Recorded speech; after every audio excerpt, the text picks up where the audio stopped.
ಹಾ, ಇಲ್ಲೇನಿರುತ್ತೆ ಅಂತಂದ್ರೆ ನಾಭಿ ಪಿಚ್ಚು ನೋಡೋದಕ್ಕೆ ತುಂಬಾ ಸಿಂಪಲ್ ಪ್ರೊಸೀಜರ್ ಅಲ್ವಾ. ನಾಭಿ ಪಿಚ್ಚು ಅನ್ನುವಂಥದ್ದು ಇವನ್ ನೀವು ಕೂಡ ಮನೆಯಲ್ಲೂ ಮಾಡ್ಕೊಳ್ಬಹುದು.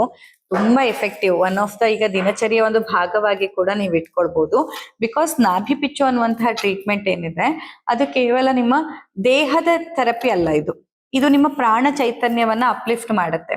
ಯಾಕಂದ್ರೆ ನಾಭಿ ಮೂಲ ಅನ್ನುವಂಥದ್ದು ಎಷ್ಟು ಇಂಪಾರ್ಟೆನ್ಸ್ ಇದೆ ಅನ್ನೋದು ನಿಮ್ಗೆಲ್ಲ ಗೊತ್ತೇ ಇರುತ್ತೆ. ನಮ್ಮ ಸಾಮಾನ್ಯವಾಗಿಯೂ ಹೇಳ್ತಾರಲ್ವಾ, ಹೊಕ್ಕಳು ಬಳ್ಳಿ ಅಂತ ಮಾತಾಡೋದಿರ್ಬೋದು, ಅಥವಾ ನಾಭಿ ಮೂಲದಲ್ಲಿ ಎಷ್ಟು ಇಂಪಾರ್ಟೆನ್ಸ್ ಇದೆ ಅನ್ನೋದ್ರ ಬಗ್ಗೆ ನಿಮ್ಗೆಲ್ಲ ಒಂದಿಷ್ಟು ಬೇಸಿಕ್ ನಾಲೆಜ್ ಇದ್ದೇ ಇರುತ್ತೆ.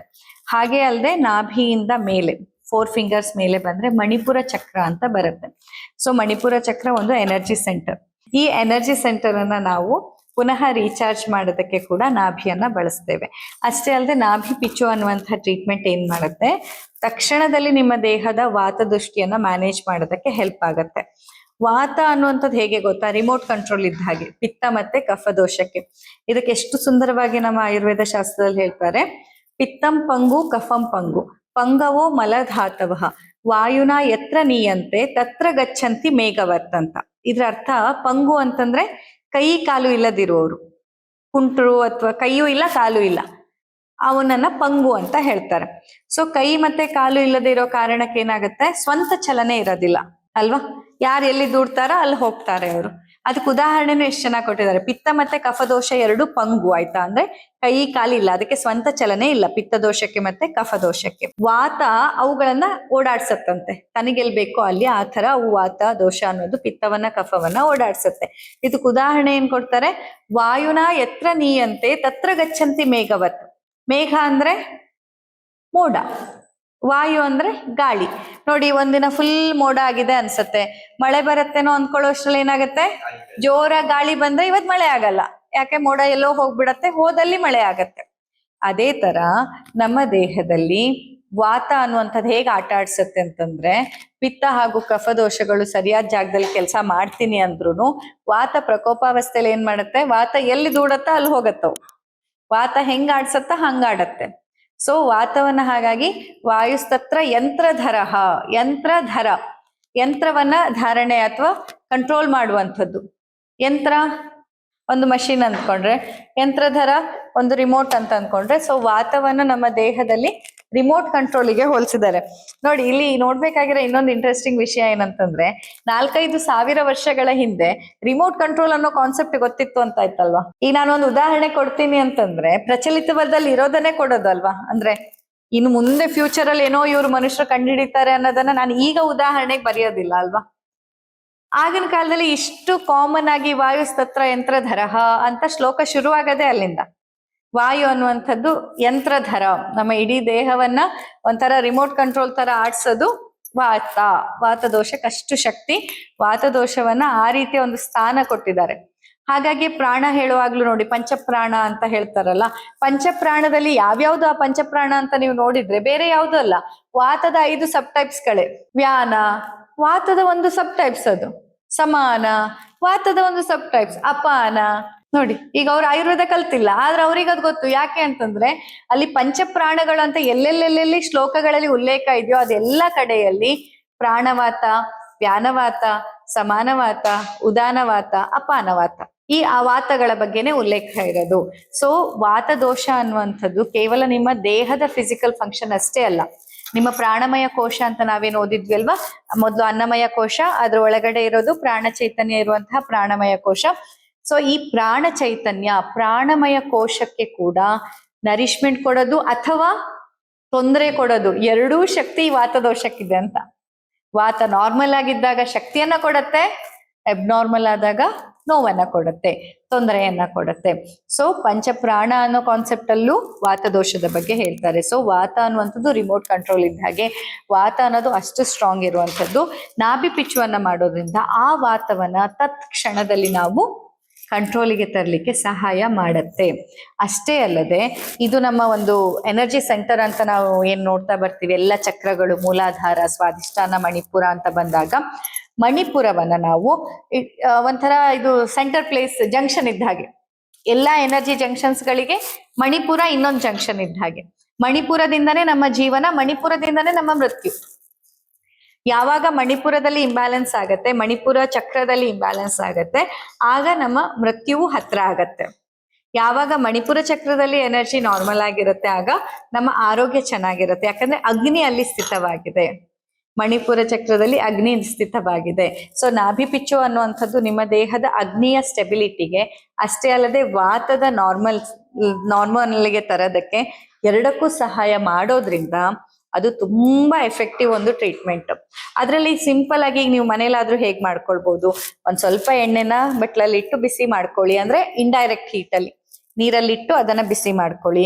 ಬಿಸಿ ಮಾಡ್ಕೊಂಡು ಅದನ್ನ ಒಂದ್ ಸ್ವಲ್ಪ ಹೊಕ್ಳಿಗೆ ಹಾಕಿ, 1 ಚಮಚ ಆಗುವಷ್ಟು ಹಾಕ್ಬಿಟ್ಟು ಕ್ಲಾಕ್ ವೈಸ್ ಅಲ್ಲಿ, ಅಂದ್ರೆ ಹೇಗೆ ಗಡಿಯಾರದ ಮುಳ್ಳು ತಿರುಗತ್ತಲ್ಲ ಆ ಪೊಸಿಷನ್ಲಿ ಜಂಟಲ್ ಆಗಿ, ತುಂಬಾ ಶಕ್ತಿ ಹಾಕ್ಬೇಕಂತಿಲ್ಲ, ಜಂಟಲ್ ಆಗಿ ಅದಕ್ಕೆ ಎಣ್ಣೆ ಒರ್ಸೋದು ಅಂತ. ಅದಕ್ಕಾಗಿ ನಮ್ಮ ಆಡು ಭಾಷೆಲೆಲ್ಲ ಇಲ್ಲಿ ಎಣ್ಣೆ ತಿಕ್ಕೋದು ಅಂತಿರ್ಲಿಲ್ಲ ಅಲ್ವಾ, ಎಣ್ಣೆ ಒರ್ಸ್ಕೊಂಡ್ ಮನಿ ಕತ್ನ ಅನ್ನೋದಿನಾವ ಅಂತ. ಒರ್ಸೋದು, ಎಣ್ಣೆಯನ್ನ ಅಪ್ಲೈ ಮಾಡೋದು, ತಿಕ್ಕದಲ್ಲ, ಹಾಕಿ ಅಪ್ಲೈ ಮಾಡೋದು. ಈ ತರ ಜಂಟಲ್ ಆಗಿ ಅದನ್ನ ಅಪ್ಲೈ ಮಾಡಿ. ಸಾಧ್ಯ ಆದ್ರೆ ನೀವು ಮನೆಯಲ್ಲಿ ತಗೊಳ್ಳುವಾಗ ಅದಕ್ಕೆ ಶಾಖವನ್ನ ಕೂಡ ತಗೊಳ್ಬಹುದು ಫಾರ್ ದ ಬೆಟರ್ ಅಬ್ಸಾರ್ಪ್ಷನ್.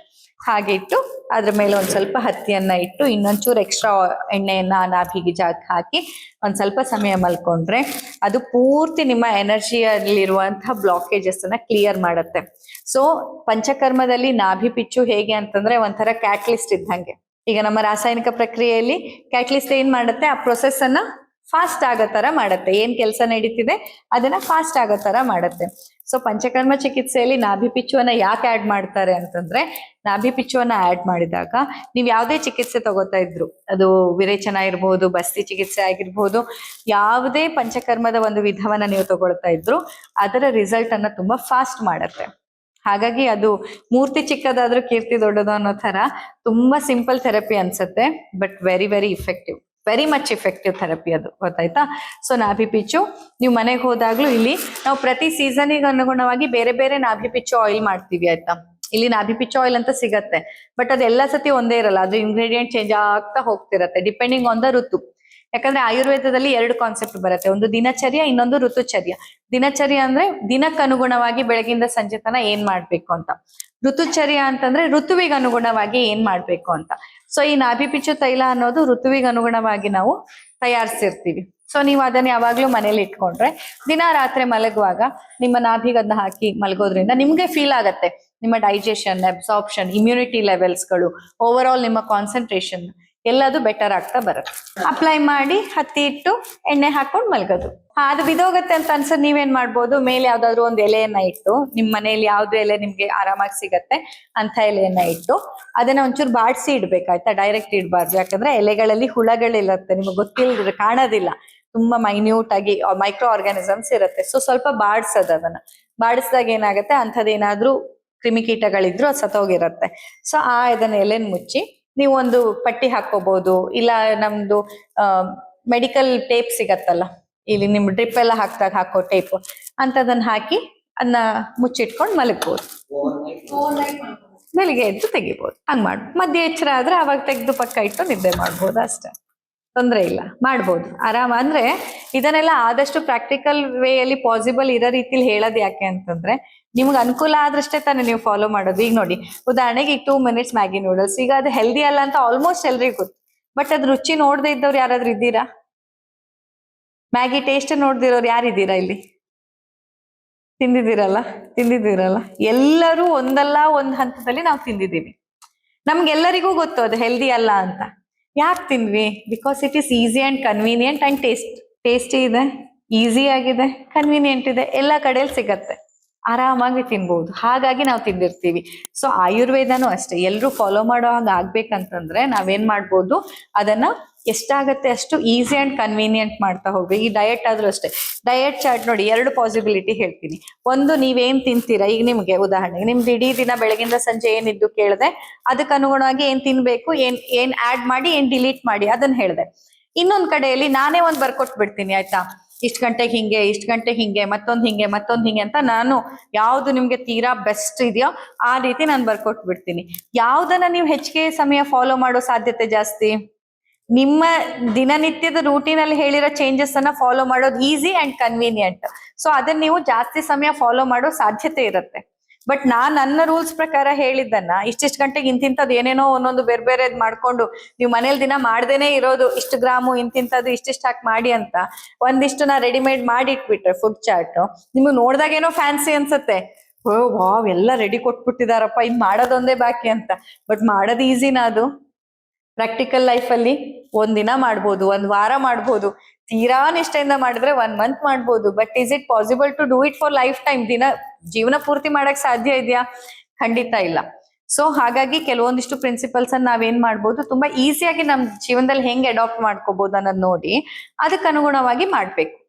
ಈಗ ಇಡೀ ಪ್ರತಿದಿನದಲ್ಲೇ ಇದೊಂದ್ ತರಕಾರಿ ನೀವು ದಿನ ಆಡ್ ಮಾಡಿ, ಈಸಿ ಮಾಡ್ಬೋದು. ನೀವೇನ್ ತಿಂತಿದ್ರೆ ಅದ್ರ ಜೊತೆಗೆ ಈಗ ನಾನ್ ವೆಜ್ ತಿನ್ನೋರು ಅಯ್ಯೋ ಬಿಡ್ಬೇಕಾ ನಾನ್ ವೆಜ್ ಅಂದ್ರೆ, ನಾನ್ ಬೇಡ ಅಂದ್ರೂ ಅವ್ರು ತಿಂತಾರೆ, ಹೌದಾ ಅಲ್ವಾ?